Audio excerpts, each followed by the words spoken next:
Hello दोस्तों, English by Anuj Kumar में आपका हार्दिक स्वागत है। आज हम इस वीडियो में प्रेजेंट परफेक्ट कंटिन्यूअस टेंस को पढ़ेंगे। तो सबसे पहले हम प्रेजेंट परफेक्ट कंटिन्यूअस टेंस का पहचान को देखेंगे। इसका पहचान होता है हिंदी वाक्य क्रिया के अंत में ता रहा है, ते रहे हैं, ती रही है, रहा है, रही है, रहे हैं इत्यादि लगे रहते हैं। तथा क्रिया से यह ज्ञात होता है कि कर्ता द्वारा कोई काम भूतकाल में शुरू होकर वर्तमान काल तक जारी है। अर्थात हम यह भी कह सकते हैं कि इस टेंस में काम का निरंतरता को दिखलाया जाता है। काम का निरंतरता को दिखलाने के लिए सिंस तथा फोर का प्रयोग किया जाता है। अब यहाँ पे समझना है कि हम सिंस का प्रयोग कहाँ करेंगे और फोर का प्रयोग कहाँ करेंगे। तो देखिए, पॉइंट ऑफ टाइम यानी उस वाक्य में अगर निश्चित समय दिया हुआ हो तो उसके लिए हम सिंस का प्रयोग करेंगे, तथा पीरियड ऑफ टाइम यानी समय की अवधि के लिए हम यहाँ पर फोर का प्रयोग करेंगे।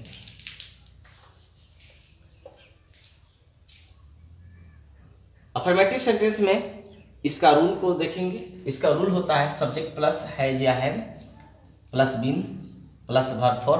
वर्ब फॉर का मतलब वर्ब में आईएनजी का प्रयोग, इसके बाद ऑब्जेक्ट, ऑब्जेक्ट के बाद फॉर या सिंस प्लस टाइम। अब हम इन वाक्यों को अंग्रेजी में ट्रांसलेट करेंगे। पहला वाक्य है वह पत्र लिखता रहा है। अब इस वाक्य में है कि वह पत्र लिखता रहा है। इस वाक्य में कोई भी टाइम नहीं दिया हुआ है, न तो इसमें पीरियड ऑफ टाइम दिया हुआ है और न तो इसमें पॉइंट ऑफ टाइम है। लेकिन इस सेंटेंस से क्या भाव निकल रहा है, हमें यह देखना है कि यह पहचान जो है के अंतर्गत यह सेंटेंस आया है या नहीं। तो इस सेंटेंस में लिखा हुआ है कि वह पत्र लिखता रहा है, अर्थात इस क्रिया से यह भाव व्यक्त हो रहा है कि कर्ता द्वारा भूतकाल में काम शुरू हुआ। काम क्या हुआ?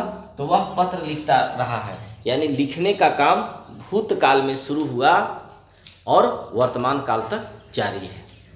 तो इस वाक्य को हम प्रेजेंट परफेक्ट कंटिन्यूअस टेंस के नियम से ही अनुवाद करेंगे। दूसरा है कि मैं सुबह से पत्र लिख रहा हूँ।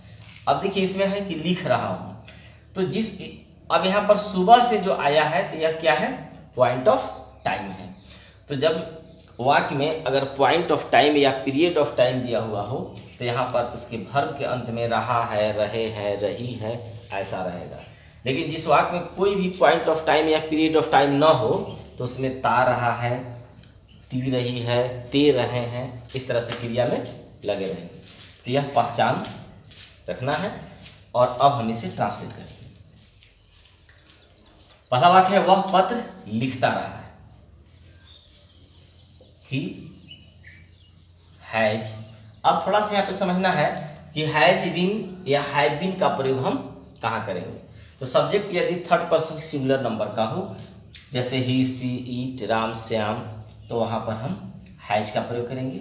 और सब्जेक्ट आई, वी, यू, दे तथा प्लूरल नंबर का हो तो वहाँ पर हम हैव का प्रयोग करेंगे। तो ही हैज बीन। इसके बाद वर्ब फॉर। वर्ब इसमें क्या है? लिखना। लिखना का राइट होता है, वर्ब फॉर करेंगे writing a letter. Next sentence है मैं सुबह से पत्र लिख रहा हूँ। I have been writing a letter. अब सुबह से निश्चित समय है, सिंस मॉर्निंग। नेक्स्ट है राजू 2 घंटे से तुम्हारा इंतजार कर रहा है। अब 2 घंटे से यहाँ पर पॉइंट ऑफ टाइम है कि पीरियड ऑफ टाइम है? तो 2 घंटे से मोटा मोटी समय है, समय की अवधि है। तो 2 घंटे के लिए हम क्या करेंगे? पॉइंट ऑफ टाइम नहीं बल्कि पीरियड ऑफ टाइम। तो 2 घंटे से यह पीरियड ऑफ टाइम है, इसके लिए हम फोर का प्रयोग करेंगे। इसे बनाएंगे तो क्या हो जाएगा? राजू हैज बीन, इंतजार करना का अंग्रेजी होता है वेट, वर्ब फॉर करेंगे वेटिंग फॉर यू। अब 2 घंटे से, फॉर 2 आवर्स। तो दोस्तों इस तरह से अफर्मेटिव सेंटेंस को ट्रांसलेट करेंगे। तो दोस्तों अब निगेटिव सेंटेंस को देखेंगे। निगेटिव सेंटेंस का रूल होता है सब्जेक्ट प्लस हैज या have plus not plus been plus verb four plus object plus for या सिंस प्लस टाइम। पहला वाक्य है वह महीनों से मुझसे बात नहीं कर रहा है। He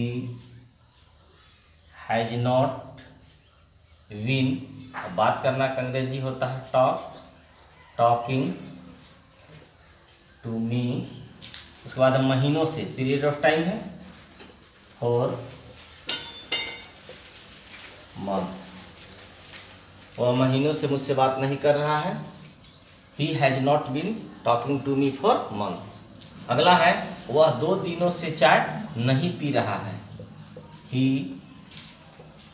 has not been taking tea for 2 days। अब हम इंट्रोगेटिव सेंटेंस को देखेंगे। इंट्रोगेटिव में सबसे पहले yes no question. Yes no question का रूल होता है हैज या have plus subject plus been plus verb four plus object plus for या सिंस प्लस टाइम और लास्ट में क्वेश्चन मार्क। पहला वाक्य है क्या आप लोग यहाँ पिछले 3 वर्षों से रह रहे हैं। अब अकॉर्डिंग टू सब्जेक्ट हैज या हैव लाएंगे। आप लोग हैं तो क्या हो जाएगा यहाँ पर हैव यू बीन लिविंग यहाँ here. Have you been living here.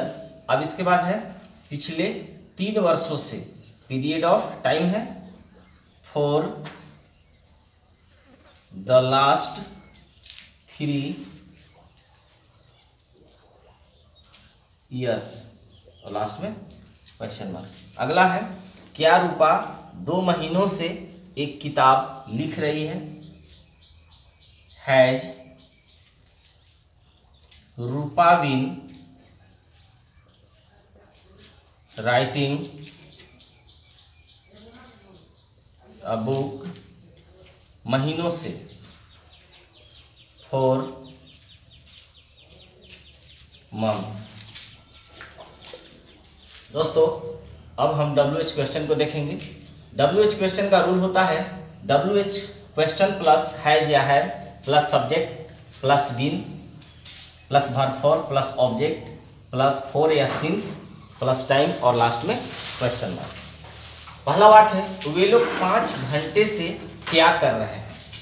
Rule कह रहा है कि सबसे पहले WH लिखे। WH इसमें क्या है क्या। सबसे पहले क्या का अंग्रेजी लिखेंगे, क्या हो जाएगा व्हाट। इसके बाद हैज या हैव, सब्जेक्ट के अनुसार हैज और हैव लाएंगे। वे लोग है तो यह हो जाएगा have. What have they been. इसके बाद वर्ब फॉर डूइंग। डूइंग के बाद क्या कर रहा है ऑब्जेक्ट लाने के लिए। इसमें कोई ऑब्जेक्ट नहीं है। अब फॉर या सिंस, अब यहाँ पर देखिए 5 घंटे से अर्थात पीरियड ऑफ टाइम है तो क्या करेंगे फॉर 5 आवर्स। वे लोग 5 घंटे से क्या कर रहे हैं what have they been doing for 5 hours. अगला वाक्य है रामू अपने दोस्तों के साथ महीनों से कहाँ रह रहा है। अब इसे बनाएंगे तो क्या हो जाएगा, सबसे पहले WH चलाएंगे। WH इसमें क्या है कहाँ। Where has Ramu been. Where has Ramu been. अब रहना लिविंग। लिविंग। अब इसके बाद अपने दोस्तों के साथ, तो यह क्या है के साथ प्रीपोजिशन और अपने दोस्त यहाँ पर नाउन है तो यहाँ पर एक एडजेक्टिव के रूप में आया है। तो लिविंग विथ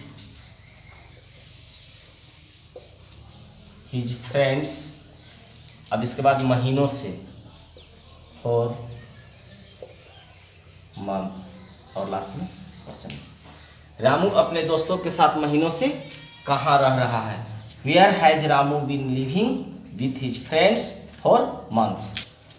तो दोस्तों इस तरह से प्रेजेंट परफेक्ट कंटिन्यूअस टेंस को अफर्मेटिव, निगेटिव और इंट्रोगेटिव में ट्रांसलेट करते हैं। Thanks for watching.